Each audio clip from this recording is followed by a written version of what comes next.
today we're going to be talking about the human person, the body-soul question, and why debates that sound abstract actually shape how Christians grieve, hope, pray, and resist cultural confusion. And we have, again, with us a very special guest. Tim, you're writing books with him. I'm getting told how dumb I am by him on a regular basis. I'm just kidding. He's my doctoral supervisor or mentor. So I get to work with him often, and he has really helped me sharpen my thinking already in the last 6 months. So let's welcome to the stage Dr. Joshua Ryan Farris. Lord Farris.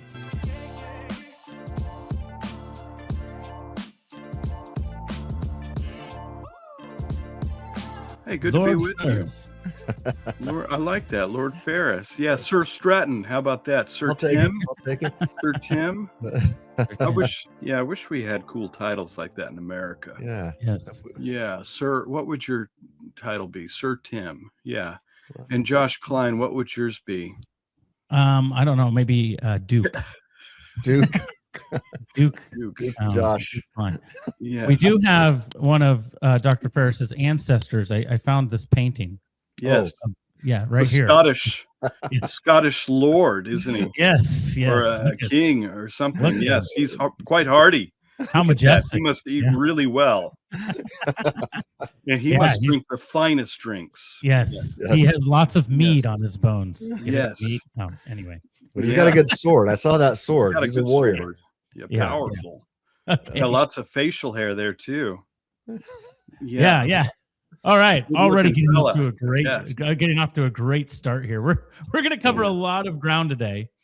A lot of people who listen to our podcast probably have an idea of some soul debates and understand that there's people that are physicalists out there, and there are people who believe in the soul and people who don't. But today we're going to get into the nitty gritty of it all with you, Dr. Farris. And you're one of the foremost academics in the field, in Tim and I's opinion. Not that our opinion holds much weight, but that's our opinion. And you have recently had I don't know if conversation is, well, you released a podcast in response to somebody, Dr. Allison, reviewing some of your work on this issue. So that's where we're going to start off here today, right? Yes. Sounds good. Yeah. Yep. All right. Great. So, in relation to that, you hear people say you are not your body. And what do they usually mishear? What are you actually claiming? And well, let's get to this too. What is Allison's central critique of your position as well? Maybe that's too many questions all at once, but yeah. Okay. So Gregg Allison was a previous professor of mine at the Southern Baptist Theological Seminary when I was in divinity studies, graduate work. And so I took a few courses with him. He's pretty, in the evangelical world, he's a pretty famous, systematic theologian. He's been at SBTS for a long time. And he's recently written a book with IVP, I think, called Embodied. So he's doing some work he's done some work recently in the last year or two on theological anthropology. And he's taking what he calls a kind of embodied view, or you might call it a body view of personhood, where he takes it that, so he defines his position along these lines, in contrast to my position, where he's interacting with an introduction to theological anthropology, humans both creaturely and divine, where I espouse, at least early on in the book, a view that you might call the soul view.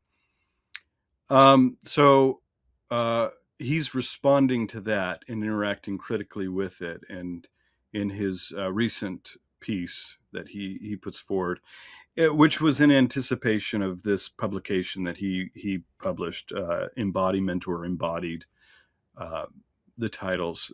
Yeah, I think that's the title. But in that book, and in his response, he's putting forward a kind of embodied view or body view. And he says that, we, as persons, we are, for him, we are souls and bodies. So he does affirm some kind of soul. Now, when he's defining his view along the way in the article, it's not quite clear what exactly his position is. I mean, whether or not it's a kind of non-reductive physicalist view, property dualism, or if it's some version of, say, well, it's clearly not a version of substance dualism, but maybe a version of Thomism. So he makes claims in his piece that he's offering a kind of body view that I, as a human being, I am, or as a person, I am my body and soul. And as my body and soul, there's something about the nature of identity that is wrapped up in the body, which is in response to my view, my soul view, where I argue to the effect that we are effectively souls, and that the personal identity is carried along by the soul, that my soul carries along my personal identity. It is the part of me that makes me me. It is that thing or part that is essential, in other words, you might put it that way, essential to who I am. And so this becomes important in theological anthropology in a variety of ways, at least insofar as it provides what I argue in the book, a kind of coherence to the afterlife that we find given to us in Scripture, in the Bible, or in the Bible is. And so it provides a kind of overarching coherence to the view. So on his view, he's pushing back and saying that the soul view does not take into account sufficiently the body. And he also, in the background, he's making some sort of he's prefacing his argument in the context of some kind of Gnosticism, which the church itself is for a long time, has had much to say about Gnosticism, and of course, anytime you want to denigrate somebody's view, just call it Gnostic, and you're better fine, define, right? You better define that for our viewers right now. What does that mean? Yeah. So, roughly speaking, Gnosticism is the view that that intellectual or immaterial knowledge is what saves, and so there's a denigration of the body by way of salvation, and so that becomes a concern in church history as many of the fathers, the church fathers, and the framers of the various ecumenical statements are interacting with these philosophical worldviews of the day and trying to provide a Christian response to them. So Allison's worry is something like Gnosticism is in the background, particularly in the background of kind of these more Platonic views, or particularly in the background of these more Cartesian views, following René Descartes, the philosopher René Descartes. And he says, well, the solution to this is that it severs bio-identity or biological identity, which for him, he would say, you are in fact identical to your organism. He would say something like that, or your bodily organism, or your biology. You are in fact identical with your body in some way. Now, not a reductive view of your body, but a body that is more sophisticated, complex, human body, but nonetheless, you are bodily. So there's various views on offer in the analytic philosophical literature that deal with this sort of this view or set of views. You might call it a biological organism view. You might with the proviso, especially in this context, not talking about a reductive view of biological organisms. You might call it an animalist view, that if I am just identical to my animal, whatever my animal is this human animal that I am. I just happen to be a kind of instantiation of this human animal or something like that. But nonetheless, I am a biological object of some sort with some kind of name tag. I am an individualized biological object or an individualized animal, right? The human animal that I am. So he's pushing back, and we could reference some of his quotes in the article. But effectively, he says, he does throw out some kind of thought experiments. He says, Joshua affirms that persons are identical to souls. He says, I disagree with that. We are bodies. We're fully bodies. And this is very, like, in contemporary discussions, this is very popular. It's certainly been popular in much contemporary theology in recent history. So we're seeing this kind of resistance to, certainly in contemporary theology, there's been a resistance to the kind of older, kind of more substance dualist inclined views of persons or human beings that says that we are, strictly speaking, we have two parts, or as analytic philosophers would like to call it, two substances, two property bearers that bear distinct types of events. One, the mind or the soul bears or instantiates mental events on the one hand, and then bodies, on the other hand, biological organisms, instantiate physical events, right? So these are the properties that are predicated of those two parts. So in analytic literature, this view called substance dualism, which many would just take to be quite standardly the common sense view that's been held throughout most of history and most religions in the world, including Christianity, is that we are just souls and bodies of some sort, commonsensically. Now, however we want to work that out in more detail, that's kind of up for some debate, discussion, but nonetheless, in Christian history, something like that has probably been the kind of dominant, kind of presumed position, and it's presumed precisely for kind of common sense reasons that we would expect, and some of the common sense reasons that I put forward early on in my introduction, the textbook, An Introduction to Theological Anthropology.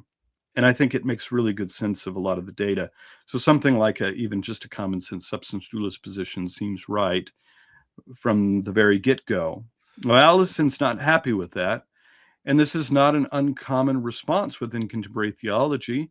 Many have been not happy with kind of substance dualist responses or views, or even kind of views that place kind of overwhelming kind of emphasis, you might say, emphasis on the soul,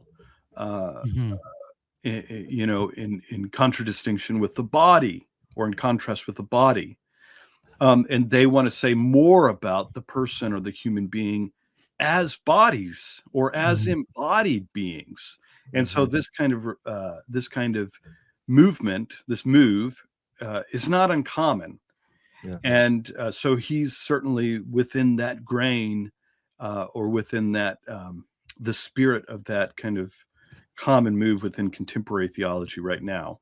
Can I ask you a question on that? I mean, you said that the substance dualism view is kind of the common sense view that the church has had throughout most of history. It does seem to be commonsensical. I would say it's also logical once you think about the law of identity. And if there's, well, I mean, what would Allison say here? Does he believe that he will survive the death of his body? And if so, how can he say that he is his body if he survives the death of his body? What do you think he'd say? Yeah, good question. I think he does, in fact, in his article, affirm a disembodied intermediate state view. Okay, so how does he square that circle? I don't know. You're jumping to what seems to be the obvious problem here. You're jumping to the obvious problem. Just chomping at the bit. So it seems to me the concern. Let me make sure I'm getting this right. The concern that he and others like in his position have with the embodied is that people who are substance dualists are putting too much emphasis on the soul, and it risks denigrating our bodily identity, because if we aren't also identical with our body, then it can cheapen our body and say, well, we don't really need the body, we just need the soul. That seems to be their primary concern. Is that am I picking that up right? That's they're looking at it saying, well, there's got to be something more here, because if this is the case, then why do we even need bodies? No, I think that's basically right. So he would say, I just pulled up his article. It's been a week and a half since I've read it. Both of us hold that humans are composed of soul and body, but we emphasize different aspects of that dualist human constitution. Farris emphasizes the immaterial, I, the material. Farris's view, as he's characterizing it, the soul has priority over the body. I don't know that I would exactly say that. I wouldn't frame it that way, but that's how he's interpreting me in the introduction. So his problem with my view is, we can talk about some of the exegetical stuff. He makes much of kind of my use of certain Hebrew terms, which I'm actually not I'm not making a lot of hay of those Hebrew terms and exegetically, but he certainly takes it that on my dualism, my variety of dualism, he calls it, gives priority to the human soul as the primary constituent of human nature, but it is not an airtight position. Now, so for him, he's taking me to say that the soul is given priority over the body, and so by implication, that denigrates the body itself. So I would preface this, let me very cleanly, I'm not anti-body and I'm not anti-reduction per se. Certainly not anti-body. In fact, in my introduction, I give probably half the book to concerns of the body. And I distinguish between different kinds of identity in the book, two different types of identity. And both are substantial and significant, especially within the context of the Christian story. One is that there is this matter of personal identity, and then there's this matter of narrative identity. The two are distinct and should not be conflated. So, and I would argue that most people who are coming or who are criticizing substance dualist views because they think it overemphasizes the soul and jettisons the body in some way, I think they've, in many cases, they've misunderstood the dualist views, and they have not sufficiently distinguished different kinds or types of identity. So narrative identity, there are different, I would say narrative identity is a kind of identity that's contingent. There's a different way this contingent identity is used in the analytic literature. I just mean contingent identity in the sense that as human beings, we have different identities that we take on. We put on different hats. We have different, Richard Swinburne talks about different kind of uninformative or non-rigid designations. Like, for example, Donald Trump is the president of the United States right now. Now, that's not a rigid designation. That's also informative of his personal identity, because he has at one point not been president, right? And he will, at another point, many will be very happy about this. At another point, he will not be president again. And some people will be sad. Yes, that's true. Yeah, that too. That's right. That's right. Absolutely. Yes.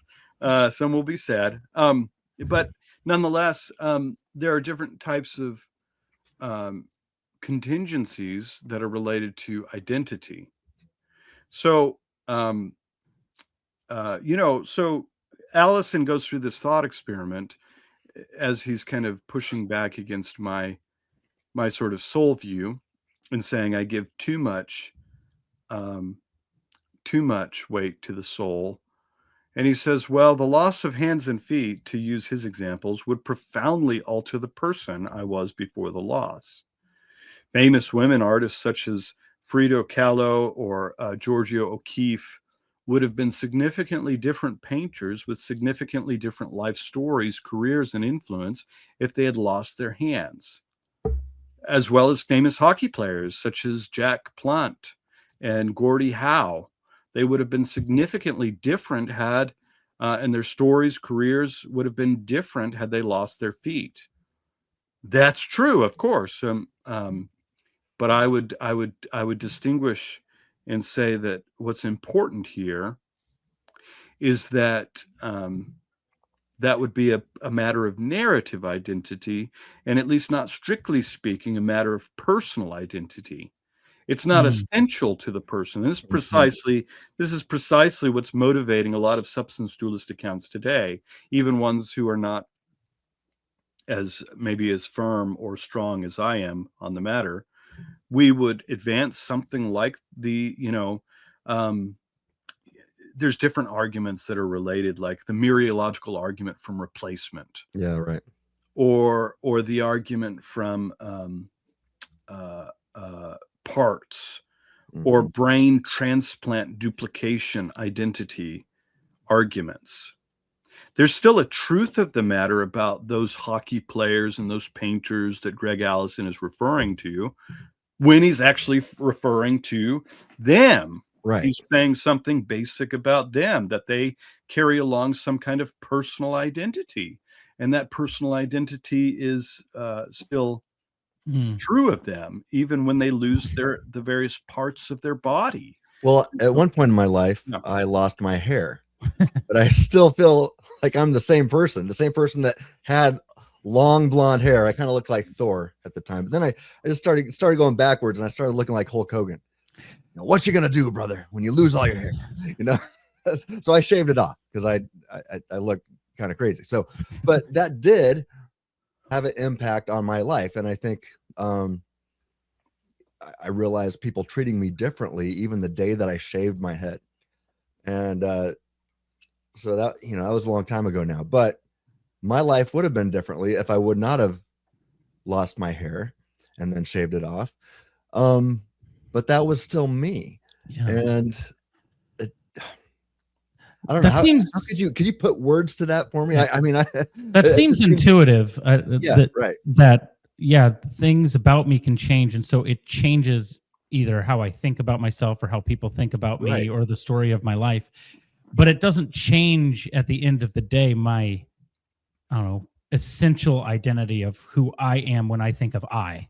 I was saved before I lost my hair, and I'm still saved. For example, if it was me who was saved, I was, even though I lost my hair. Am I thinking right about this, Dr. Farris? Yeah, I think so. Yeah. So I mean, that would be an area like, well, we could take this sort of argument, the parts problem argument. If I am identical to my body, then I am identical to a thing with many proper parts. No proper part of my body is identical to me. My hand isn't me. My heart isn't me. Premise 3, if I were identical to my body, then me would be identical to the whole, only as an aggregate of parts. Premise 4, but aggregates don't yield a single subjective experience without presupposing a unifying subject. You have a unifying subject. You assume you're the same person as you're talking about yourself when you lose your hair. And now you're that sexy beast on the stage playing rock concerts. So the conclusion seems to be, therefore, I'm not identical to my body. So how would Allison push back on that? Would he maybe say, well, yeah, you're not, because there's a composite component to it. So he's saying it's not just the body, the soul is enmeshed in it. I guess, how would he Yeah, well, he doesn't deal with that in his paper, so I don't know how he would deal with it. I could, if you want, there's arguments that I could come up with. There's a body of literature in say debates about hylomorphism and Thomism that that attempt to. Well, here's the fundamental problem. Let's talk. Maybe we should step back just for a moment before I try to answer that question that you're asking. The intermediate state Christian argument. So he affirms the disembodied intermediate state, right? And he says so in his article, and he's at a confessional institution where you kind of have to affirm the disembodied intermediate state. The intermediate state has been something that has been, well, I mean, it's a creedal, it's effectively an ecumenical teaching within the church. This is why, these guys like Chris Tate are, pretty much on the fringe when it comes to Christian doctrine. Yeah, I did call you out, Chris Tate, and I hope you listen to this. Christian materialism is crazy. I mean, it's just crazy. Yeah, it's not a very good Christian anthropology. Let me just say this. Let me put it in this way. Scripture and the historic Christian tradition teach that persons can exist consciously with God between death and resurrection. In other words, the intermediate state. In the intermediate state, the body is dead. It's already dead in the ground, commonsensically, right? We know that when people die, their bodies, there's something substantially distinct about their body. In other words, the life that was once present is at least no longer present there anymore, and it goes into the grave. We bury people's bodies, and their bodies actually go through decay. So it's not a functioning, living organism at that point. It becomes part of the soil. Yeah. If I'm identical to my body or organism, then when my body dies, I cease to exist. That's right. Therefore, if the intermediate state is true, I am not identical to my body. So we might say, well, either the church is wrong about the dead in Christ living to God, or I am not identical to my biological organism. Yeah. I am not what Paul says. Yeah. Doesn't Paul imply that to be absent from the body is to be present with the Lord? Yes. It just seems clear to me that Allison is wrong here. Am I missing something, or what would he say to that? Yeah, I feel like we're dealing. Well, you guys are your intuitions are in line with mine. Yeah. I feel like we're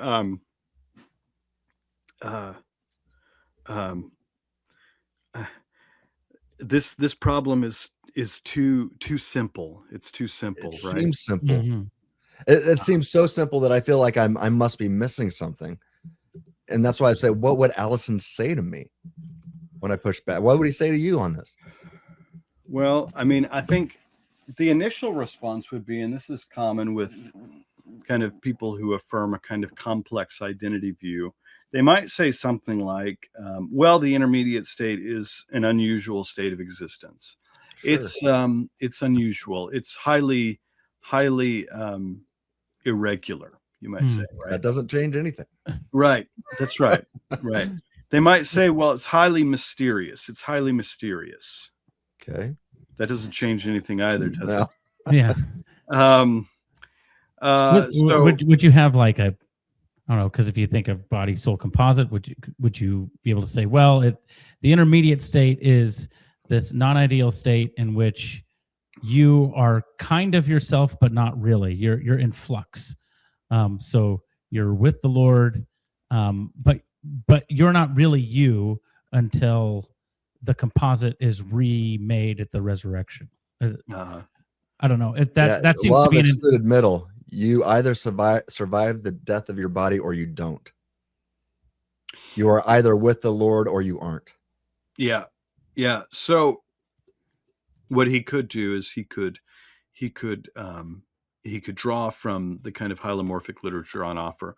Hylomorphism following Aristotle or Thomas Aquinas, that is, would say that we are literally body-soul compounds or composites.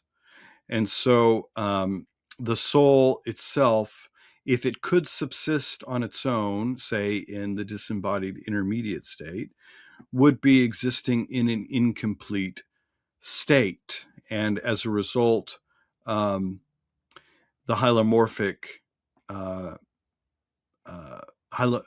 monist or dualist, depending on how you parse it out, would say that our identity literally is a complex identity. It is complex in that it is composed. Our identity is somehow composed. There are necessary and essential parts that make up my personal identity that are constituent. Maybe you would work it out in a constituent ontology, that are constituent parts of me. And so if I were to lose one fundamental part or essential or necessary part of me, say the body, then I would live in an incomplete state. So there's a whole host of literature, analytic literature on this, arguing whether or not the person actually survives or whether or not the person is actually corrupted in a deeply problematic way. So I think the fact that he would have to go in that direction, but he doesn't develop that, and he doesn't attempt to solve the problem. I think he's taking a kind of he's presuming that, well, because we're soul body composites, yeah, of course you can kind of survive in some way. You just kind of survive in virtue of your body, your soul, not your body, during the disembodied state. Somehow the soul does the work that you need it to do, right, to survive. It's like the soul limps through the intermediate state, as it were. Yeah, that's right. But it would be you. If that were me, I would say I am limping through this intermediate state, or I have been corrupted, without my body, or referring to the state of nakedness that Paul describes. I am naked without my body. It's still me, fully me. I'm just naked, or I'm limping, or I am corrupted. It's that whatever we refer to as I, or the self. That's what I am concerned about here. I think the body's not concerned about it, but I am. So there's a few different ways you could go about this. I don't think any of them work. This is why I affirm what's called a simple view of personal identity, and many substance dualists affirm something like this view in the literature. A simple view of personal identity, that there is some part of you that makes you you. If that's the case, then commonsensically, intuitively, naturally, when you lose a part, it's a contingent part of you. It's not an essential part of you. If you are, in fact, the self-same person, or if you are, in fact, the self-same person that persists, or endures through time, or endures through the stages of existence. If it is the case that you do endure, then that seems to presume, once again, the kind of simple view of personal identity that we all seem to gravitate toward and presume ourselves about the intermediate state. A complex view of personal identity says, well, it's not quite like that. I mean, Eleanor Stump has a kind of a solution for her kind of hylomorphic view of identity. But this raises a whole host of questions, especially when it comes to the nature of survival, the survival of the person. If you say on that view that I survive, then it seems that you're either saying that your part is a contingent identity, and there is no essential part that makes you you, that makes you you, that you are identical to. That seems problematic, although some are willing to grant that and affirm what's often called contingent identity. in a different sense than I used contingent identity earlier, that your identity is only contingently related to the part that you have at that time slice, or that stage of existence. And so the part itself is non-essential. Most of the that's one direction you could go, and some philosophers are affirming something like that. That seems crazy to me, and most philosophers would say it's totally crazy, and it defies kind of basic laws of logic, at least classical logic. Some would say no, because you are there are constituent parts that comprise your identity. When you lose one of those constituent parts, a part of you survives, but not you. So some would affirm what's called the corruptionist view. And there's a whole lot of literature going back and forth about how to make sense out of that. So a corruptionist view, like somebody like David Ortberg, who is one of the famous defender of some kind of composite substance dualism or hylomorphism. He would say, something like, your person, not just your human organism, is corrupted, right? Because you lose your body. And so as a strong substance dualist like myself, I would say, yeah, of course. Like if you're naturally embodied, you naturally function embodied, then when you lose a part of yourself, then well, there's something unnatural about that. There's something wrong, and there's something corrupted about that. There's something corrupted in your functioning, but you're still you. But the corruptionist would say, well, no, there's a part that makes you you that's necessary for comprising your identity, but you don't actually survive during the intermediate state. You don't survive until you're recoupled with your body again, say in the resurrection. And so some would go that route and say, well, when your soul is coupled up with your body again in the resurrection, then you're you again. So you have to go through an experience of so you become someone else basically during the intermediate state, and then you reconstitute. Well, I think that's the problem with the view. That's incoherent. What does it mean to become someone else and then to become yourself again? It seems to me that some of these views are plausible, like as you think about them. But as a Christian, when I always have to go back to the incarnation. Okay, what exactly did Jesus take on as the embodied, fully God, fully man? And then you have to, I think, in the incarnation, measure up different models of what the soul and body are like. And then to me, it seems like some of these fall away by necessity, because now Jesus is something entirely different. And if he's something entirely different, he can't be fully God, fully man. He's fully God and kind of like man, but he did something different because he's not a composite. Do you understand what I'm saying? Perhaps my intuition's off here, but it seems to me the incarnation is integral in these conversations. Yeah, I see what you're doing there. I like it. Yeah. I think that's right. So like when Jesus dies on the cross, that's a big question. Now, is Jesus corrupted at that point? Yeah. When he survives the death of his body, has he been corrupted? Yeah. He existed before his body and he wasn't corrupted. Yeah. I haven't thought about it from that angle. I've thought about it from the materialist angle. There is a clear problem here, and this is why Christian materialism doesn't seem to work.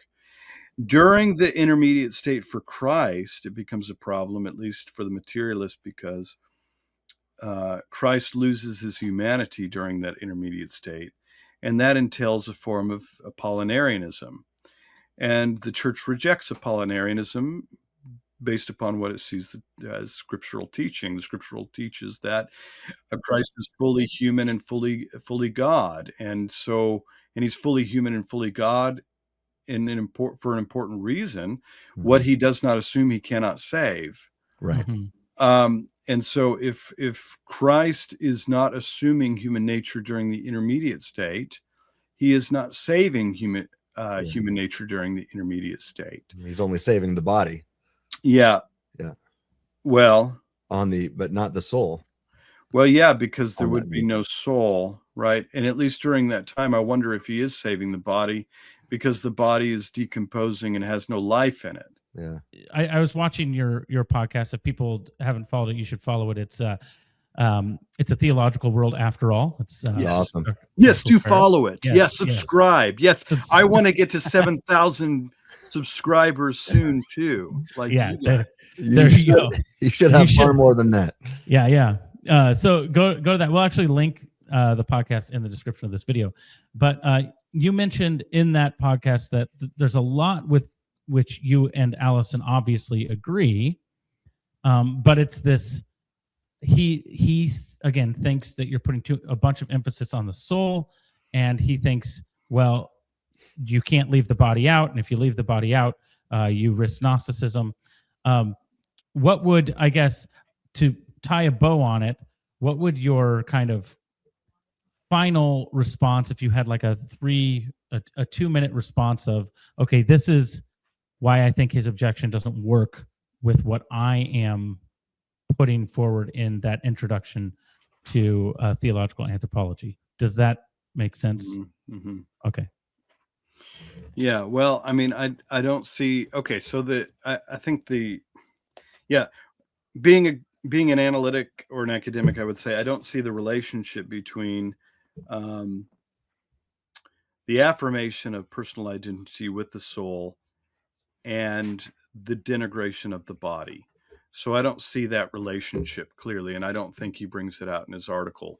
And I don't think it's ever brought out. I mean, this is a common sort of objection to substance dualism. So you might say, well, we at least need to give it some credence, because a lot of people just kind of intuitively have a problem with it. And they seem to think that there is a problem with it, if in fact I am identical to my soul. Right? Does that make... yeah, what do you make of that, Dr. Tim? Sir Tim, what do you make of that? You think that's right? That some people have a problem with the idea that I am identical to my soul? No, that well, that too, but that there is not a clear relationship between the affirmation of the soul view, the denial of the body view, and further from that, the denigration of the body itself. So basically, the question is, if I can take a crack at rephrasing it, is just because, I'll put it this way. This is what we call layman's terms. Just because someone says that I am identical to the soul doesn't mean that they're denigrating the body. Is that what you were saying? Okay. That was what I was saying. Yes, that's what I was saying. There is no relationship between personal, the soul view on personal identity and the denigration of the body. Josh Klein is my interpreter for when I talk to Joshua Farris. I need, it's, Josh is of a feather, have to flock together. You're right. No, I actually talked to the Philosophical Society or something like that at the University of Nebraska 3 or 4 years ago. And we had a very similar conversation on this. It was cool. I got to sit in front of this big lecture hall and talk to all these philosophy students and their professors. And the topic was the soul. I was on a panel with a few other people.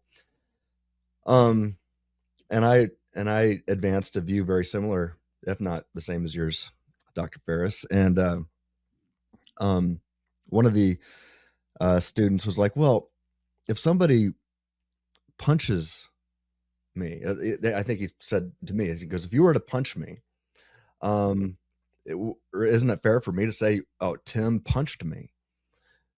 And I said, well, where did I punch you? And he goes, let's just say you punched me in my shoulder. And I said, thanks for the clarification.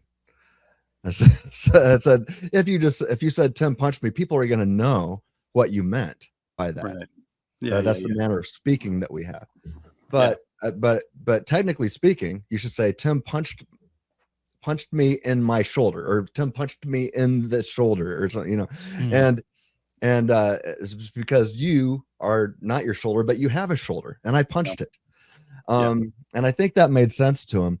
But you bringing up the denigration of the body. Moreland is, kind of discussed this before. It's kind of like we drive our bodies. But that doesn't mean we don't value our bodies. I value my car. I remember when my dad helped me get a Camaro back in the 90s. I got an 89 black Camaro, and I was so proud of it. And I remember those. Do they still make those? Not that style. They don't. That's for sure. So. Yeah, kind of looked like the Batmobile crossed with Knight Rider. It was really cool. But I valued it. I cherished it. It was my only car. I didn't want it scratched up. But if it got scratched and eventually it got dinged up a little bit, I kept it for years. It was still my Camaro, and it was my car. Now I have a Jeep. But look, it doesn't mean we don't value our bodies. God gave them to us, and we're supposed to cherish them, protect them.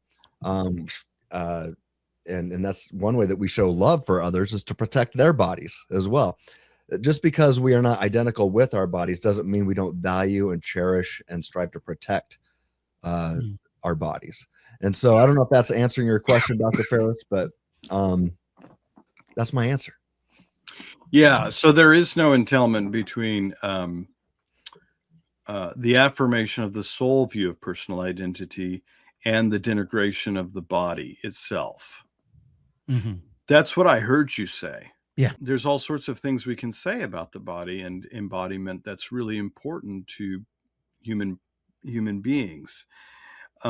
We can say all sorts of things, that it's natural to be embodied, that we learn through embodiment. There's certain epistemic virtues that we gain via embodiment. There's certain things that we learn about being human via embodiment. There's certain virtues that we develop via embodiment as we develop, friendship, and we and marriage, and all sorts of things that are important to the life of being human, and as it is, will be resurrected as well. So there's something important about the nature of salvation that is necessarily embodied. Now, when I say necessarily embodied, I didn't say we're identical to the body. Those are two different things. Yeah. So I would even say that embodiment is in some way necessary to a Christian view of human salvation. But I didn't say that it's necessary to my personal identity. Those are two distinct things. Yeah. So to kind of close this off before we move on to the next topic, I think it was C.S. Lewis who said, "You are not a body. You are a soul, and you have a body." I think he says something like that in Mere Christianity. I think that's, if I'm getting that quote right, and that's kind of what we've been discussing. Did he really here. Say that? Yeah, I think he did say that. I believe so. People can fact check it if they want, but I think I'm getting. I mean, you can look it up on Google, but I don't know. Yeah. Yeah. I mean, it's on Google. Yeah. See how accurate it is. I don't know. It's on the internet. Yeah, I believe he sounds good, even if he didn't say it, it's probably right. Yeah. That's a very Platonic view of looking at things, right? I stole that from Moreland, and if he got it from Lewis or not, I don't know. But when I speak to audiences on this topic quite often, I'll say, how many, if I'm talking to a church, I'll say, how many of you have a soul? And everybody's hand goes up, and I said, no, you're all wrong. And they look at me like, what? How can you claim to be a Christian? And I say, you don't have a soul. You are a soul, and you have a body. And they're like, oh yeah, that's right. And everybody agrees with me at that point, because they see the difference there. And it is commonsensical, as you noted earlier, Dr. Farris. But let me read to you one argument that J.P. Moreland and I included in the article that we wrote together called "An Explanation in Defense of the FreeThinking Argument." And I think this sums it up nicely. So premise 1 says, the law of identity is true. If X is identical to Y, then whatever is true of X is true of Y, and vice versa. Premise 2, I can strongly conceive of myself as existing disembodied. Premise 3, if I can strongly conceive of some state of affairs S that S possibly obtains, then I have good grounds for believing that S is possible. 4, therefore, I have good grounds for believing of myself that it is possible for me to exist and be disembodied. 5, if some entity X is such that it is possible for X to exist without Y, then 1, X is not identical to Y, and 2, Y is not essential to X. 6, my body or brain is not such that it's possible to exist disembodied, i.e., my body or brain is essentially physical. 7, therefore, I have good grounds for believing of myself that I am not identical to my body or brain, and that my physical body is not essential to me. What do you think of that one? Yeah, I mean, I think it's the kind of it's a revamped version of Descartes' modal argument for the soul. It sounds like Keith Yendel's argument, but it sounds pretty close. I like it. I like it. I mean, I think the strongly conceiving is I agree with it. I think it's right. I think where people would push back is on the strong the entailment of strong conceivability to modality. That's where people would. So I think what you're saying is in agreement with this argument. So let me let me put this argument forward. Yeah, this is mine. Yeah, a modal possibility argument. Okay. It's a weaker version of that argument and fewer premises. But I like your argument. I think it's good. I think it's a lot like Yendel's, and I think Yendel's basically right about everything. So Keith Yandel, we all know Keith Yandel. Mm-hmm. Yeah, he was great. He was a great Christian philosopher who's passed now. Okay. Yeah. So here, something like this. He's absent from the body, present with the Lord. Yeah. Yeah, that's right. Yes. Yes. Yeah. Sorry. Go on. I think that's right. I agree with that. Yes. And I hope it's right. Yeah. Mm-hmm. If substance dualism is right, then it probably is right. Yeah. That's right. It probably is right. Yeah. Mm-hmm. If X is identical to Y, then they are necessarily identical. If identical in all possible circumstances. Premise 2, it is metaphysically possible and on Christianity theologically actual that I exist without my present body. Mm-hmm. Intermediate state, or at a minimum conceivable without contradiction. Premise 3, it is not possible that my present body exists without my present body. It is, in other words, essentially bodily. Conclusion, therefore, I am not identical to my present body. Mm-hmm. I love it. It's good. Yeah. Yeah. Maybe. Drop the mic. Yeah. Drop it. Maybe. Yeah. Don't do that. They're expensive. Wait, is there a symbol? Yeah. Is there a little symbol? Yeah. See, if we were on Zoom, you put your hands up and you get names and stuff. Yeah. You don't have that feature here, do you? No, not on StreamYard. So could it be even to avoid some of the denigration of the body talk to be like, hey, I'm not identical to my body, but I do believe that human souls were meant to be embodied. So that's not denigrating the body. It's we're not completely whole if we're not embodied. It's why the mm-hmm. souls in Revelation of the martyrs are crying out for vengeance, and why they're given new bodies mm-hmm. at the resurrection. Right? We're meant to be embodied. I think that's fine. But you still exist without your body. Yeah. We're not identical to it, right? But we're not whole until we are, right? So you're meant to wear clothes. Oh, I hope. Yeah, like 2 Corinthians 5, right? Closed. Yeah. Mm-hmm. Paul's using the closed language. It seems to be he's talking about the body there. He seems to be talking about a state that's distinct from the physical resurrected body, right? 2 Corinthians 5, 1-10. I think that's right. We're meant to wear clothes. In other words, our soul's meant to wear a body. That's right. Yes. Yeah. Okay, so if Christians lose something when we collapse the person into the body, like we've discussed for this past hour, let's kind of shift when the culture swings the other way. And there's a wide movement here of, well, I'm not really religious, but I'm spiritual. There's spirit everywhere. It seems that there is an overemphasis on spiritualism now. So a name that comes to mind for me is someone like Philip Goff, who is, I believe, a self-described panpsychist. No, you're right. He is a panpsychist. Right. Yes. Yeah. Dr. Farris, actually, Josh here. Yeah.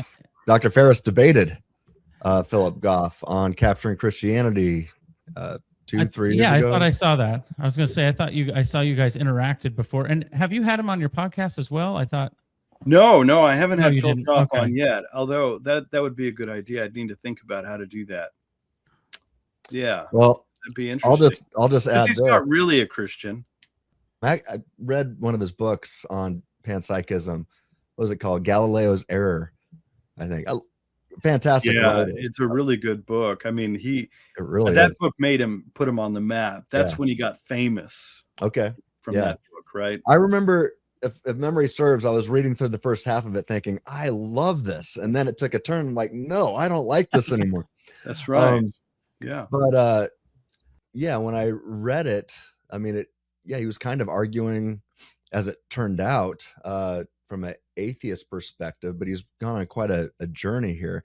But he actually debated William Lane Craig not too long ago. I can't remember where that was at. It might have been on Capturing Christianity. Can't remember. But he referenced a paper because Dr. Craig brought up Molinism to something, and Philip Goff referenced a paper written by Rubio and Clemenhaga. He said, "Oh, these guys have refuted Molinism, Dr. Craig. You did good work back in the 90s, but these guys have utterly refuted everything that you've just destroyed Molinism." And I was like, really? And then so Goff put his stamp of approval on this paper. Saw some others doing it too, and I said, well, I'm currently working on the second edition of Mere Molinism. So I responded to this paper that Goff referenced and showed 4 huge problems with it. So stay tuned, but that's going to be coming out in the second edition of Mere Molinism, coming out hopefully soon. So hopefully soon. Yeah, Molinism has not been refuted yet. No. If we were to boil down panpsychism, would it be that everything is conscious down to the little atoms has consciousness? Is that kind of this idea of panpsychism, or is it even more complex than that? Panpsychism is basically the idea that there is, going back to the Galileo's Error book, Philip Goff got on the map arguing for panpsychism in that book, where he's arguing effectively that there are qualitative experiences in the world or subjective experiences in the world. And Galileo's experiment that kind of catches, certainly in the modern world, certainly in the 1900s and a lot of the scientific literature on, as we're thinking about consciousness, it's this idea that everything can kind of be explicable in terms of quantities. And so Goff is arguing, no, there's qualities as well in the world. There's quantities and qualities. They're not the same. You can't put a number to everything, right? There's qualitative experience. And a mathematical number, I mean, it might be able to represent something indirectly or metaphorically about qualitative experiences, but it's not the same thing. It's not identical, right? So if we're going to make sense of the whole world, this is what he kind of argues in his book, which, dualists agree with this part. We agree with this is right, right? Is that subjective experiences, qualitative experiences, like I strawberry ice cream or strawberry cake. You probably like chocolate ice cream, I imagine, Sir Tim, right? And Josh Klein is probably more vanilla. I mean, it's not inaccurate, but I don't know. I feel like I'm catching strays here. Go ahead. I actually like the chocolate vanilla swirl. The mix. Oh, really good. Big cookies and cream guy. Oh yeah. What? All three. Yeah. Neapolitan. Yeah. Okay. Oh, there you go. Yeah. Yeah. All right. The question so is, anyway, is the ice cream conscious? That's the question. Yeah, that is the question. Because that means I'm eating it I'm torturing the ice cream. We've gone off the rails. So anyway, you were saying ice cream is not conscious. Ice cream is not conscious. All right.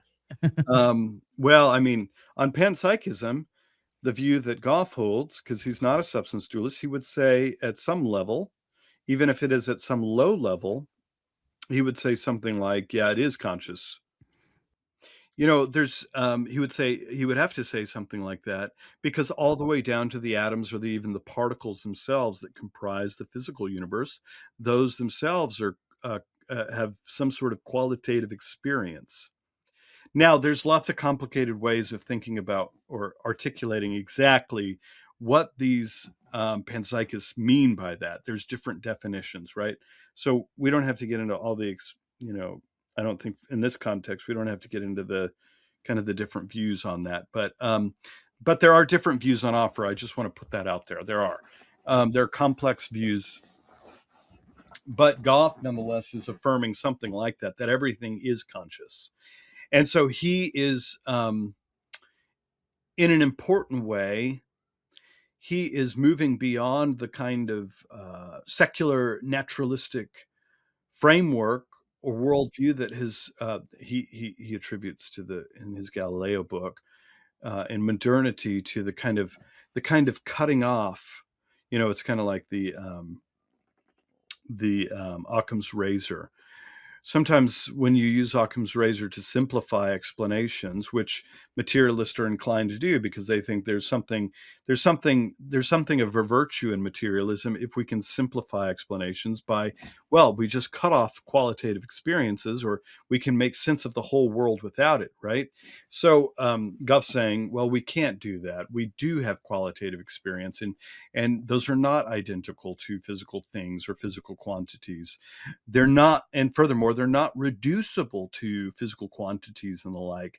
You are necessarily going to shave off a part of reality, and arguably the most important part of reality, the part of reality where we get to experience the world.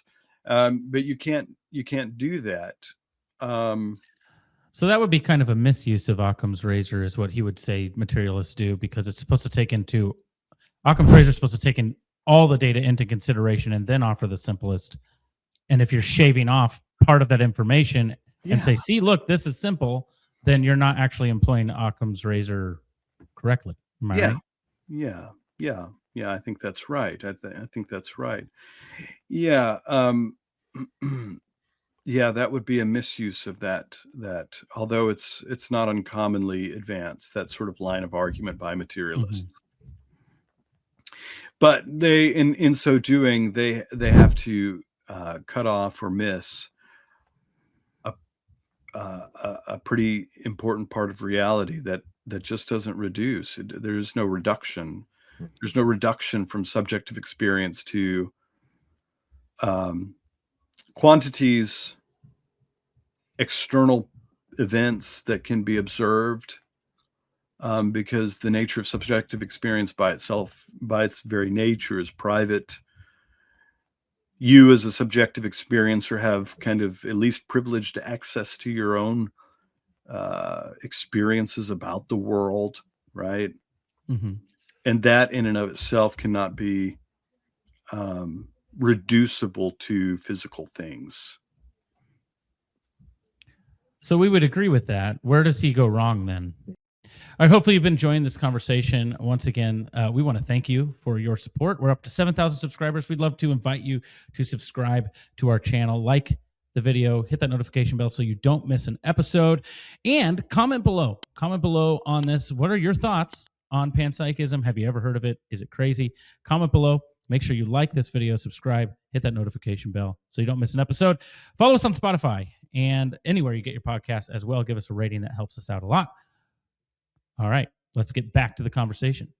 Yeah, well, it's important to step back in the narrative for a moment, because what he's doing in his project is something that's kind of commonly a part of a kind of a broader secular narrative in the West and Western philosophy. He's not the only person doing this. There's been a trend or trajectory toward panpsychism in recent history, and that's even making its way into the kind of broader kind of mainstream discussions where many people are taking more seriously the limitations of materialism, and they're taking more seriously the reality of qualitative and subjective experiences, and as something that materialism itself doesn't provide a satisfactory or substantial explanation for. It just is insufficient as an explanation of these things, right? So in the narrative, there's been a trend towards something like a neutral monism, going back to Bertrand Russell, right? Or and maybe William James holds something like this as well. In his work on religious experiences, or something like panpsychism, which is becoming quite fashionable today. And I think there's a lot of reasons why it's becoming fashionable. Do you think that part of that is a commitment against substance dualism? I mean, they're starting to see that materialism doesn't work. But wow, we can't go over to substance dualism because that's really going to be evidence supportive of the Christian worldview. Maybe, I don't know. I don't want to put all these motives in people's heads, but maybe it's just a commitment against substance dualism from the outset. Is that part of? I mean, does that leave panpsychism as the only other option? No, it doesn't. But it perceptively, it is. The more likely option or solution. Okay. So I think that motive is definitely there. People, I mean, this is precisely, in fact, this is how Philip Goff sets up the dialectic. Mm-hmm. I mean, even in his original book, his Galileo book, and he talks about this in his more recent book also, Why, he sets it up in this kind of dialectical way. There's materialism and there's dualism over here. Both are unsatisfactory for him. So that's why we go with panpsychism. Right? Panpsychism takes seriously quantities, the physical world, but it also takes seriously now qualities, the subjective world. So we get both without having the extremes, certainly of materialism, that doesn't give us qualities, arguably, for him, which we agree with. But we don't have to go this naughty route, like where we believe in spooky spirits and spooky elements, right? In the natural world, right? Because in terms of panpsychism, we still exist in the natural world, and consciousness at one level is natural. Yeah. It's natural. So it's still a naturalistic philosophy. It's still a naturalistic philosophy, and so the idea of we must eliminate supernatural explanations. Yeah. Then somebody who has that disposition against supernatural explanations or explanatory power would then, well, why don't we just fold the subjective experience into naturalism in some way? And panpsychism seems to work that way. But to me, and I hope this doesn't, I hope I'm not getting over my skis here, but to me, as I've read about it, it almost feels like a Deus ex machina of naturalism, like it's suddenly there to rescue the naturalistic framework. Yeah. Like if people know what that means in a narrative sense, when you're writing a narrative and your protagonist gets into some untenable situation and all of a sudden some the bottom drops out and all of a sudden they're in a new reality. They didn't have the plot point to get from one scene to the next, so they had this rescue by machine, this Deus Ex Machina, where they all of a sudden they're in a new scene and you don't have to explain the fact that he shouldn't have gotten out of that situation. Wait, is that like somehow Palpatine survived? Exactly, kind of, yeah. Okay. That's exactly. That's a little bit. Kind of. That's I was gonna say that's a little bit different. It's okay. There's plenty of examples of that in like novels and movies and stuff. But that's what it seems like to me is kind of this rescue feature of naturalism. And maybe that's me being not charitable to the other side, and that's probably the case. But that's what it seems like to me. I think that's right. I think there's a lot of truth in that, and I do think the motive is there.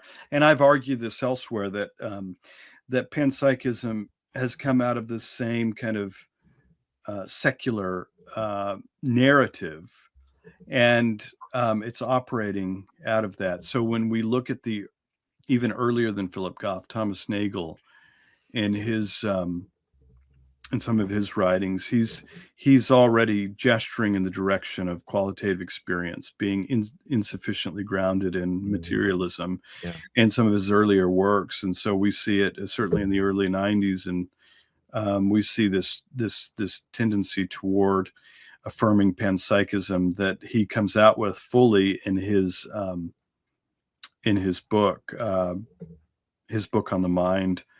I'm drawing a blank on the name of the book right now, but Thomas Nagel is famous for affirming something like panpsychism, right. And of course, Mind in Cosmos or something like that. Yeah, that's right. Mind in the Cosmos or Mind in the Cosmos. Yeah. Something like that. That's the title. Yeah, where he affirms a kind of broader worldview picture that is inclusive of qualitative experiences, which he takes seriously but he does so in a way that adopts panpsychism in a kind of secular and naturalistic story. And Goff is kind of coming out of the same naturalistic story himself. He's operating out of that same narrative in terms of how it is that we arrive on the scene in terms of making sense of qualitative experiences. David Chalmers is doing something similar as well. I mean, he articulates his view differently than the other two, but he's operating out of a similar kind of narrative that has taken place in kind of the philosophical discussions, especially since the 60s and 70s, where consciousness was being advanced as something that is kind of enigma and a mystery for materialism, a mystery that is not just a mystery that we have to adopt as a mystery that cannot be explained by it. And so you have others like that coming in, like Frank Jackson and his argument from color against physicalism. So you have this trajectory within the narrative. I'm using that in a broad sense, the story that develops. And they're all operating out of a broadly secular and naturalistic worldview. And Philip Goff is doing the same thing. He's operating out of a secularist, naturalistic worldview, of which he adopts panpsychism to get himself out of certain problems, philosophical problems, that he cannot explain as a naturalist physicalist. Now he just doesn't have the resources for it. Now, interestingly, even since your debate with him, now he claims to be a theist. In fact, he claims to be a Christian theist of sorts. I think you'd take issue with that, but would he still consider himself to be a robust naturalist, materialist? What's his view there? Yeah. So as it is, there's this parallel discussion or narrative taking place parallel to the consciousness discussions in history, since the 60s and 70s especially. And now, like, some of these views are kind of maturing and people are realizing consciousness is, really difficult to explain, and materialism is wrong, and That's becoming more in vogue, and it's becoming okay to say that more now than it used to be, right? This is what's going on. I mean, at a conference, I called it clickbait for academics. Panpsychists are clickbaits because it's the hot new thing, right? You know, and you can dress it up all you want like a Barbie doll, but you know, it's got the same underlying problems, right? That well, Barbies often do. Maybe you should edit that out too. Oh, we're leaving all of this. No, yeah, this is gold. This is gold. So you have these problems. It's clickbait. Yeah, I mean, it's and the fact that it is as popular as it is quite telling. It's quite a commentary on the narrative right now. It shouldn't be as popular as it is. It really shouldn't. And a part of it is because, well, they've jettisoned any sort of theistic framework or supernaturalistic framework. Now, I mean, some of my friends will say, but Joshua, there are kind of there's one or two theistic panpsychists out there. Okay, fine. Yeah, there's a couple, but which is Goff now, right? Well, I don't know what he is. Here's the problem with Goff. Okay. You read his most recent book, Why, and he's kind of okay, so what I was about to say with the parallel narrative with consciousness, there's parallel narrative with the enchantment thesis, right? You have this whole enchantment dialectic taking place, not just in philosophy, in the history of philosophy, going, you know, in and through modernity. It's in the literature, fiction as well, right? Enchantment. So a lot of people use this idea, you know, this notion of enchantment. So you read about it all over the place. Like one of my favorite books in the last several years was by Megan O'Geeblin, God, Human, Animal, and Machine. She's great. It's a fantastic book. She was an evangelical, raised as an evangelical. Long story short, she gave up her Christianity, and she's you know, she's called herself in recent history and in the book, she calls herself an ex-evangelical, right? And she's, effectively abandoned Christianity as well in favor of some kind of techno-futurism or something. At least that was the thing for a while that she was playing with, right? And so, but she admits in the narrative that she experiences disenchantment with the world when she leaves Christianity. She's very honest about it. Like, the world is just not interesting anymore. It's not beautiful. It's not enchanting. So there's this whole dialectic about like enchantment, disenchantment. So you might say naturalistic views, physicalist views of consciousness made us disenchanted with the world. We're no longer enchanted like we were when we believed like the ancient worldview of like Plato and Christianity and all that. Now we're disenchanted, and now we're trying to find again, trying to re-enchant the world. We're trying to re-enchant the world, right? And so Goff is on the search again for a kind of re-enchantment. I don't think he's used this language, but if it fits with what he's doing. He's dissatisfied with physicalism. Obviously, he's rejecting that. And now, as a result of adopting panpsychism or some kind of, I mean, in the debate, I called his father, Bertrand Russell, the neutral monist, because, I mean, in some ways, his views on you know, what consciousness is are a little unclear. It might as well be neutral monism or something of the sort. But as he's becoming disenchanted with physicalism and not satisfied with physicalism concerning consciousness, he's adopting panpsychism, and now he's trying to make sense of qualities, all these other qualities that are relevant to the consciousness discussion, namely like truth and goodness and morality and beauty and these sorts of things. So he's finding a kind of way of re-enchanting the world through his panpsychism. Now, where is this leading him now? In his Why book, he's gesturing towards something that looks like supernaturalism, but he doesn't come out and say it. And it's not clear that that's there. What he ends up doing, and this is I'm summarizing a really complicated discussion, you know, here and oversimplifying it. It's oversimplified. His view, in some ways, begins to look like a kind of you begin to wonder if it's a kind of pantheistic view of ultimate reality, based upon how he develops the grounding of consciousness in ultimate being. What is he doing there? Now he's gesturing in a way. He came out and he's very good about being provocative and getting clickbaits. I mean, he's very clickbaity, just like his panpsychism is clickbaity.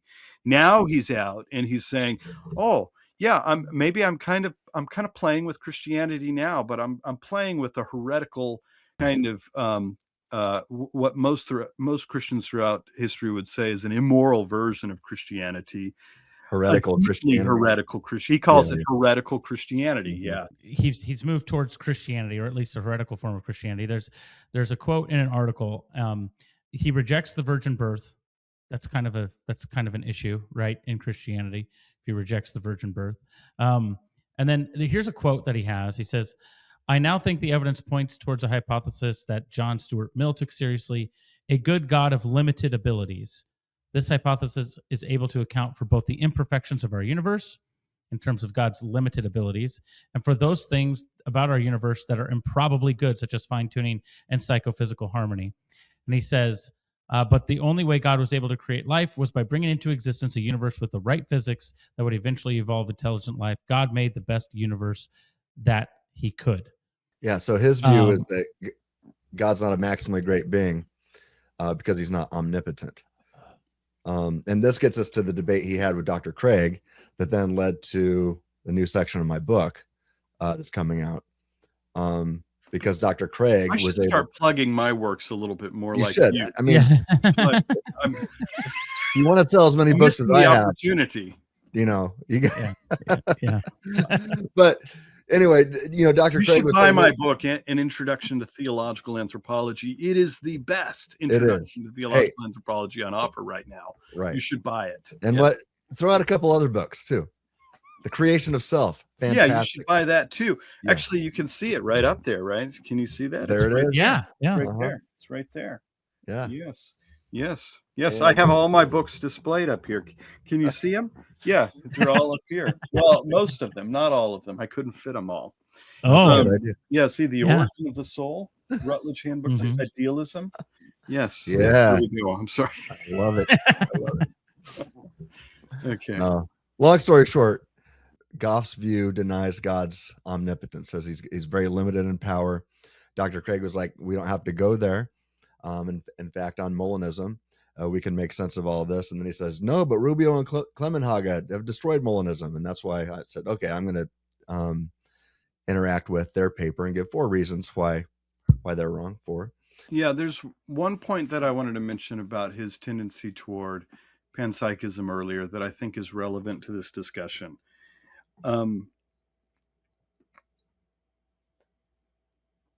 Going back to David Skrbina, who's one of the famous defenders of panpsychism today, in his book, his defense of panpsychism, he says that there's an intuition that leads us to panpsychism, and it's an intuition that all of reality is one, monism.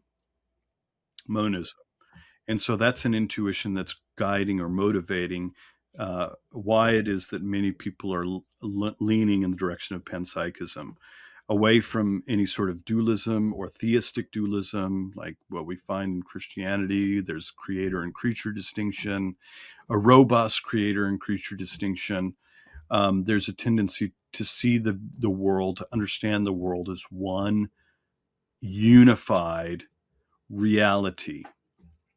When you understand that and you begin to think about that, I'm not saying that you can't be, like we said, there are a couple of examples of some exceptions of people who are theists, who are even Christians, who also affirm panpsychism. And so they're exceptions to the narrative that I spelled out earlier of how, historically, how panpsychism came into kind of vogue once again in kind of mainstream consciousness discussions, right? But I think it's important to understand that narrative, to understand kind of the impulses and where people are going in terms of the implications, what they're trying to avoid. They're obviously trying to avoid some kind of supernaturalism or even robust theism. They're avoiding that. They're committed to some kind of secularist naturalist narrative worldview that makes sense of things. And so what you have now is with Goff is he's calling himself a heretical Christian. But heretical Christian, let's be honest, is kind of functions like a vibe. It's like Christianity is a vibe. It's certainly not the standard traditional or robust Christianity that we're talking about, or most are talking about. Of course, you have lots of Christianity as vibe, and kind of, we look at the social movement of the day, the social gospel that kind of dominated the mainstream churches in the US, right? The mainstream, or the mainline, I should say, mainline churches of America, right? The Episcopal Church, right?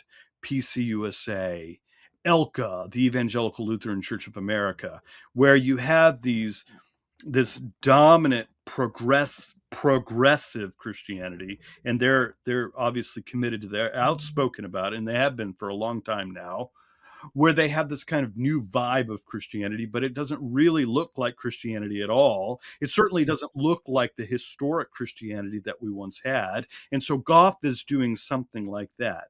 Ironically, in many of those circles, what you have when they start articulating any doctrine of God, it looks more like the God of the East, that is a kind of pantheon God or pantheistic God, and it's kind of God that vibes with me and what I want to do. Right. And Goff is doing a kind of vibing thing, and it's kind of cool. It's kind of hip, and people are kind of attracted to it.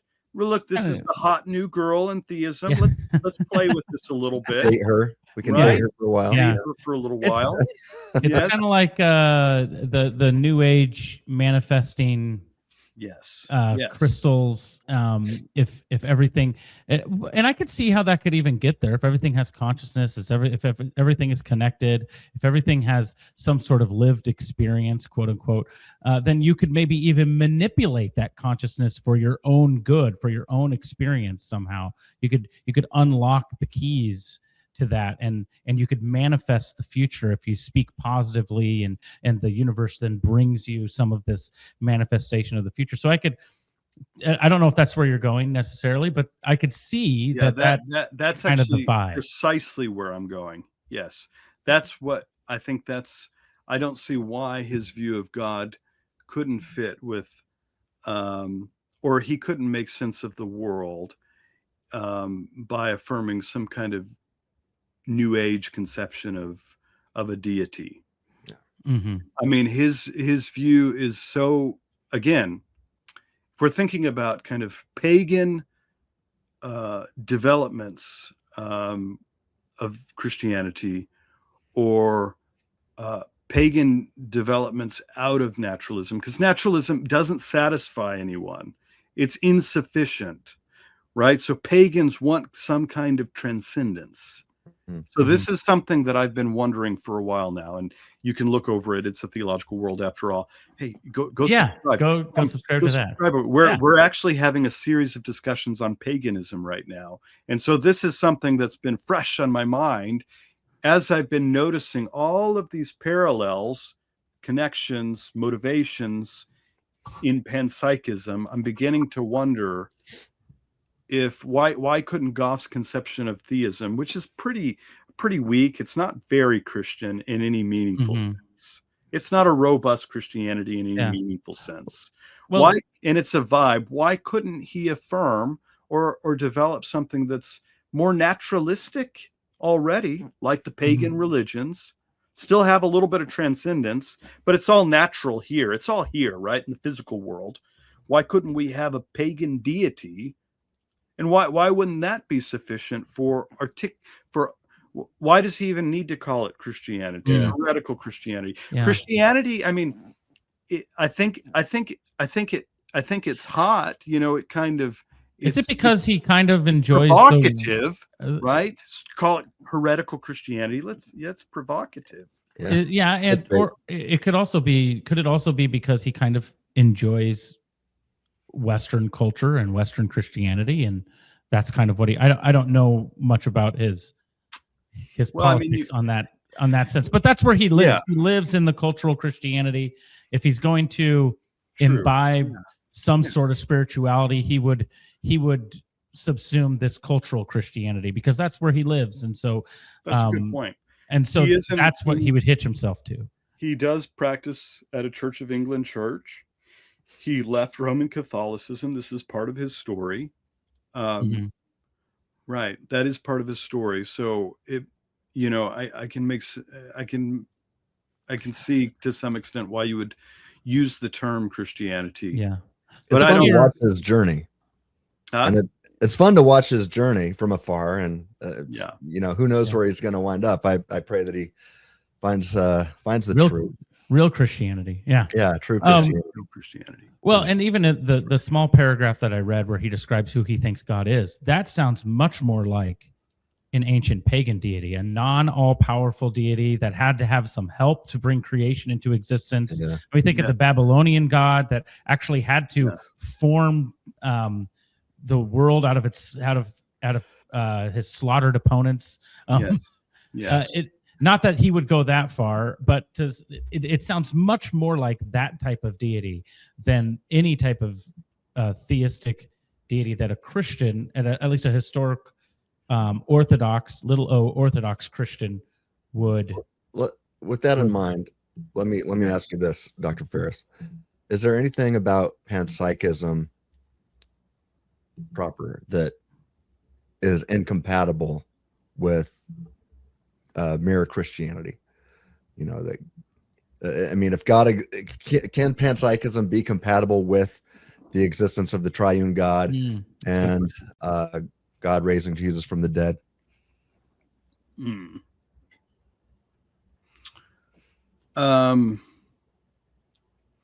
Well, that's hard to answer. Actually, that's hard to answer. Maybe. I don't think Goff's version is compatible. No. Joanna Leidenhog is trying to be. Joanna Leidenhog and I. Here, let me do my little plug here. Come on. Joanna Leidenhog and I co-edited a book on the origin of the soul. You should all buy that. It's only $160 per. Why do you do this? Why do you it's the Jedi mind trick. Jedi. It's only $160 on Amazon. That's it. Going there now. That's it. Just skip, your date night. Pick up an extra shift. Come on. 2 or 3 date nights, Yeah. Expensive meals. Skip. You don't need that steak. Buy the book. Buy the book. Eat some ramen, dang it. That's right. And don't buy the steak or the wine. Get your simple salad or your burger, and then eventually you can afford it. Right. Yeah. Anyway, she affirms panpsychism of some sort, and she's also an affirming Christian. Okay. In a more traditional sense, certainly more traditional than Philip Goff. I think she would sign on to the Nicene Creed, basically, and those sorts of things. Okay.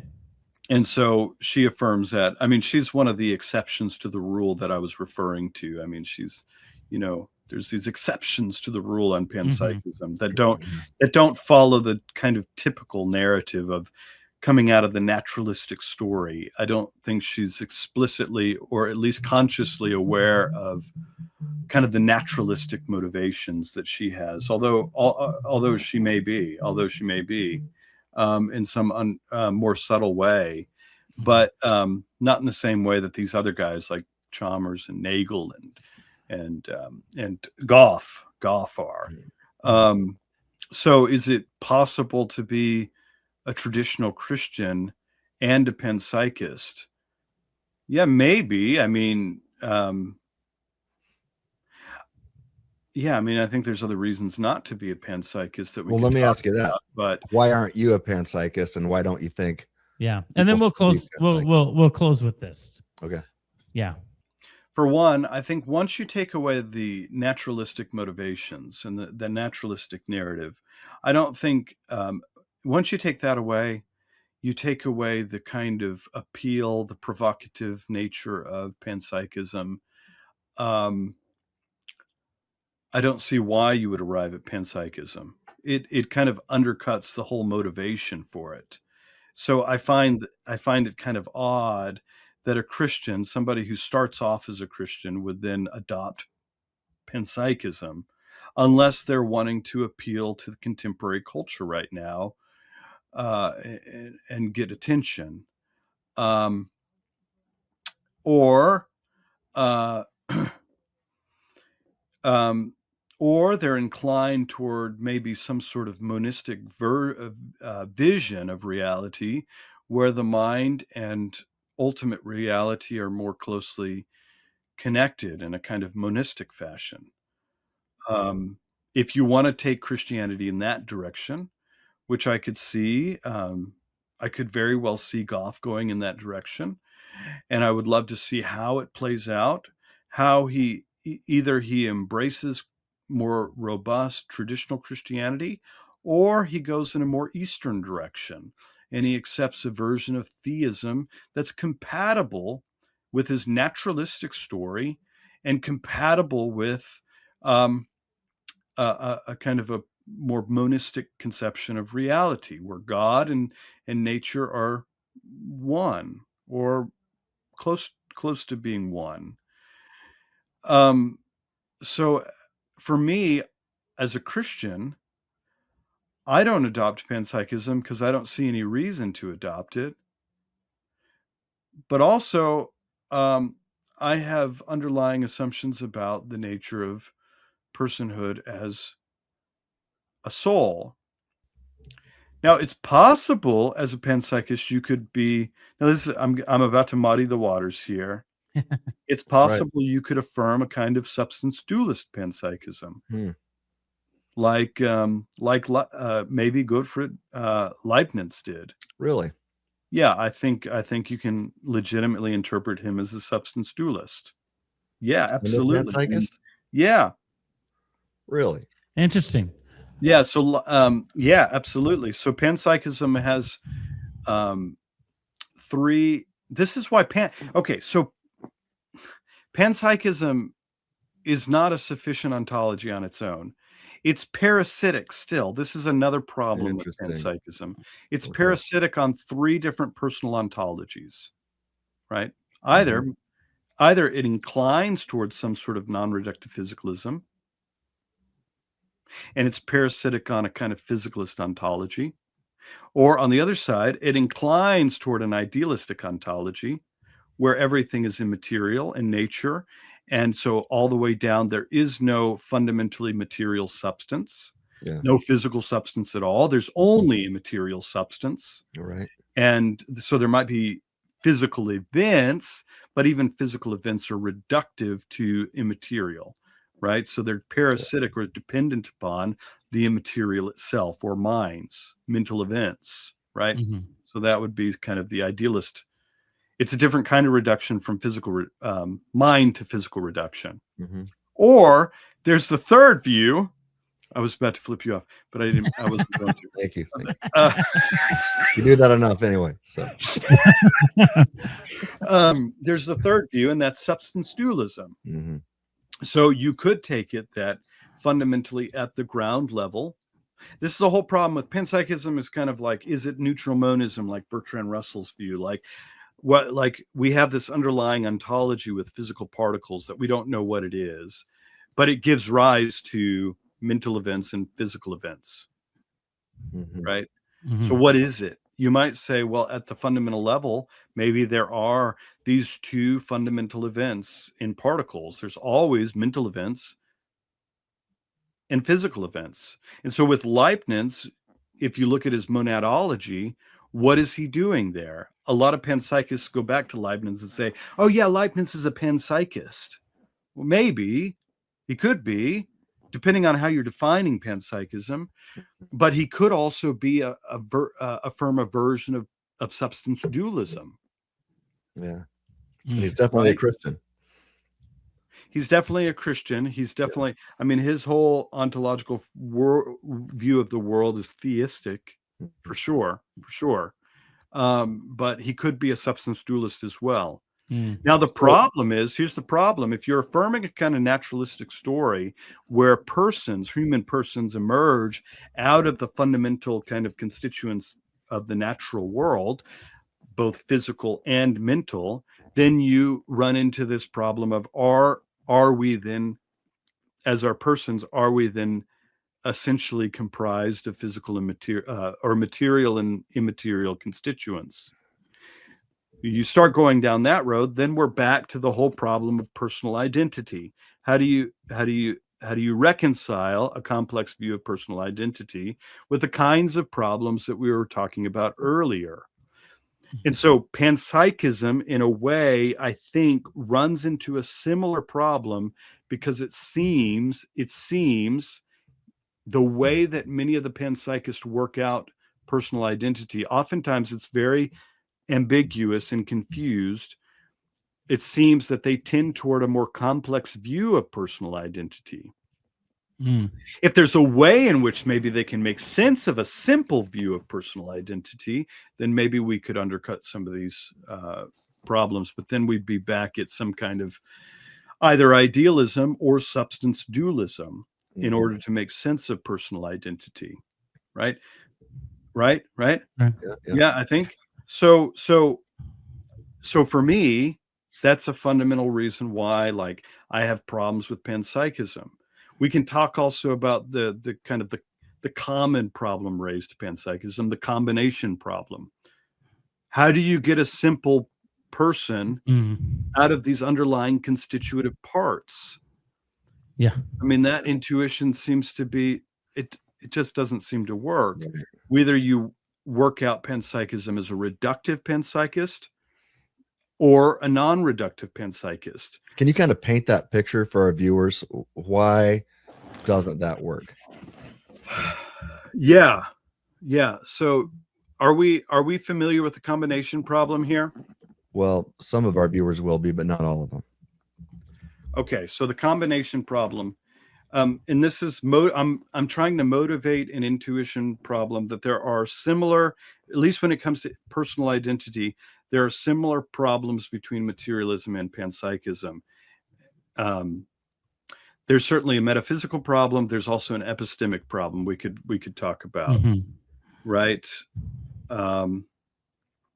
Okay, so there's different versions of the combination problem. You might say, okay, the subject summing problem.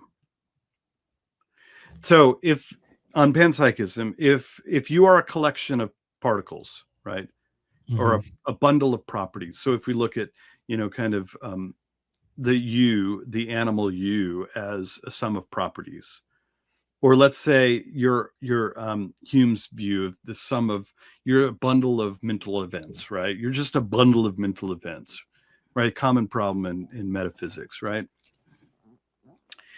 The combination problem says something like this. So there's the subject summing problem. You have many underlying subjects, right? This is one version, that at some point give rise to one subject. How do you get from many subjects, right? So there's all these subjects, right? In a naturalistic evolutionary story, there's all these subjects underlying, and then you come into existence in evolutionary history. How do you have many subjects, the plurality of subjects, that give rise to one subject? The two are not identical. Clearly, they're not identical. So there's a summing problem. There's a subject summing problem, right? And that's because everything has consciousness down to the smallest parts, right? That's yeah. So you have that's what you mean by subjects. That's right. Yeah. Just to be clear to the people watching. Right. That's right. Yeah. So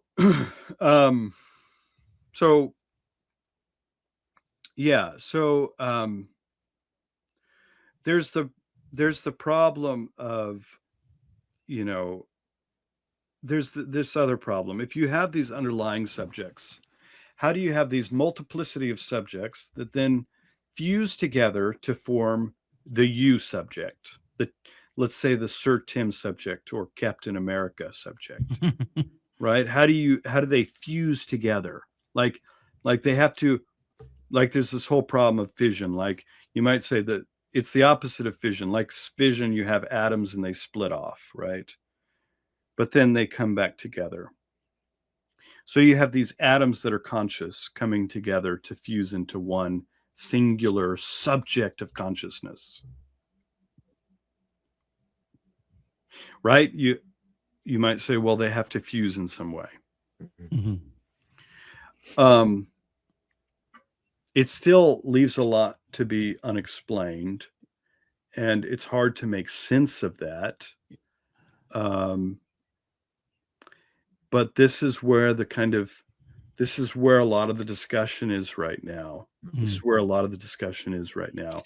This is a problem. This is a concern for panpsychism. How do you make sense of the summing subject? You sum up all these subjects and then you get one. So you have plural subjects. Let's say my neurons are firing in my brain, and those neurons themselves are conscious. Yeah. Okay. So I have all this multiplicity, probably how many? No wonder why you're hearing voices. Exactly. I have how many neurons are firing in my brain? I don't know. 7, at least 7. No, I'm pretty sure it's a lot more than that, right? Oh, okay. Like 10. Yeah, I don't know. Whatever it is. Okay, I have all these neurons firing in my brain. Billions. Yeah. And then, on panpsychist view, like Goff's view, I mean, he says, why couldn't I just be my brain? Well, precisely for some of these problems that we're raising here. So I have all these neurons firing in my brain, and they're all conscious, but somehow they kind of come together and fuse together, and I'm conscious too. Like I'm like this higher consciousnesses. Yeah. I'm this conscious. I'm this higher order consciousness. Yeah. Right. 86 billion. Yeah. 86 billion. 86 billion. Yes. Did you just look that up on Google? No, I just remembered it. Good. All the consciousnesses told him that. Okay, so we have 86 billion consciousnesses here, assuming they're all conscious. Or let's be even more modest. Maybe they're all disposed consciousnesses, and we don't know at what level at some point they become they're all experiences, right? They're experiences in my brain. So this is another problem. Let's just say that there's conscious experience. They're all conscious experiences.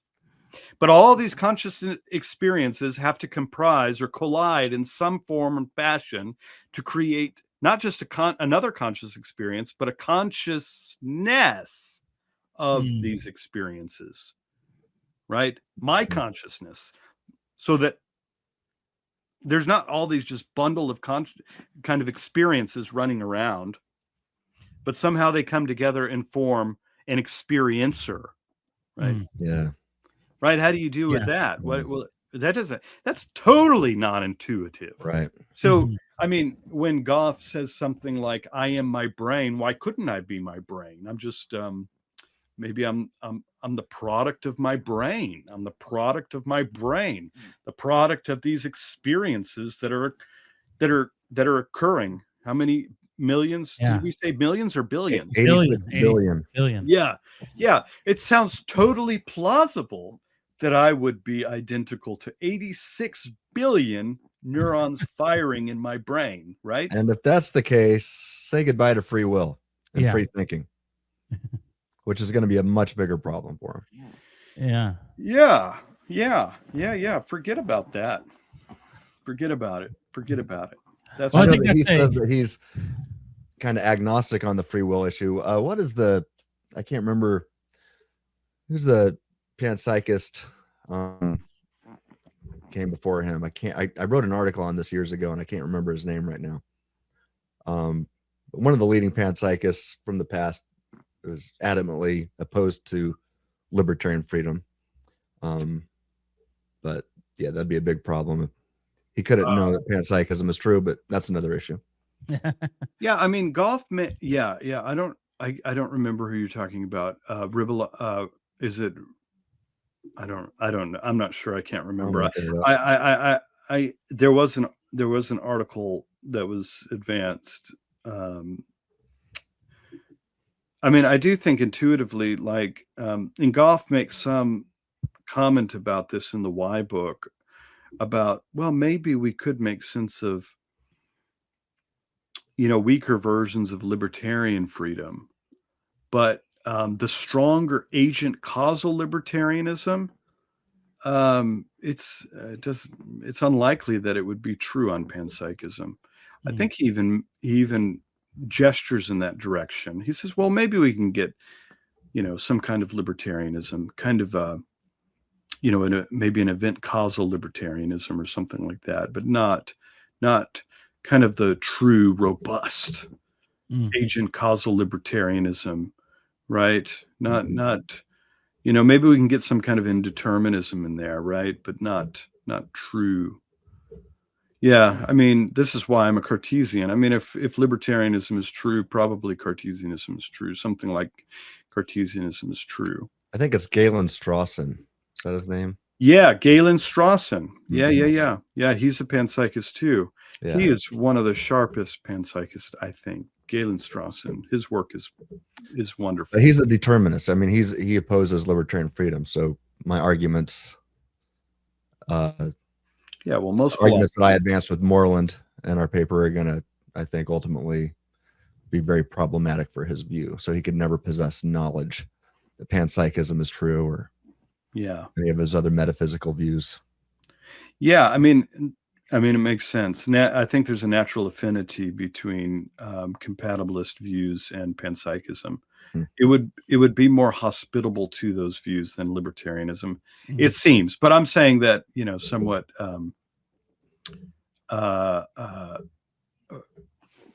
with a don't hear me saying that with a strong commitment. But that's why if we want to be libertarians, we probably need to be theists. Yeah. Substance dualists. Yeah. And I think that's idealists. I think that's a great full circle moment. We've been going for about 2 hours now. So I think that'll wrap it up. Hey, comment below what you thought about this. If you've heard of panpsychism, what your thoughts are on that. We'd love to hear from you below. Make sure you like this video, subscribe to the channel, and go to Soul Science Ministries. Check out all of the books Dr. Joshua Ryan Farris has written. Buy them. Also, buy them, even the $160 one. That's right. Also, check out It's a Theological World After All. Yes. Yeah, you definitely check out It's a Theological World After All. It's a Theological World After All. You say it 3 times and they remember it. Oh, and look at soulscienceministries.com, soulscienceministries.com. Yeah. So the one takeaway I'm getting from this this latter part of the discussion is that panpsychism is actually just Star Wars with the Force, is what I'm getting. That's what I'm saying. That's what I'm calling it now. So anyway, do with that what you will. Anyway, it's been great to have you here with us today, Sir Joshua Ryan Farris, or Lord Ryan Farris. And Sir Dr. Tim Stratton. Sir Stratton. Yes. Thank you for watching. Please like the video and comment below. Please find us on Spotify and everywhere you can find us. And as we always say here at FreeThinking Ministries, stay reasonable.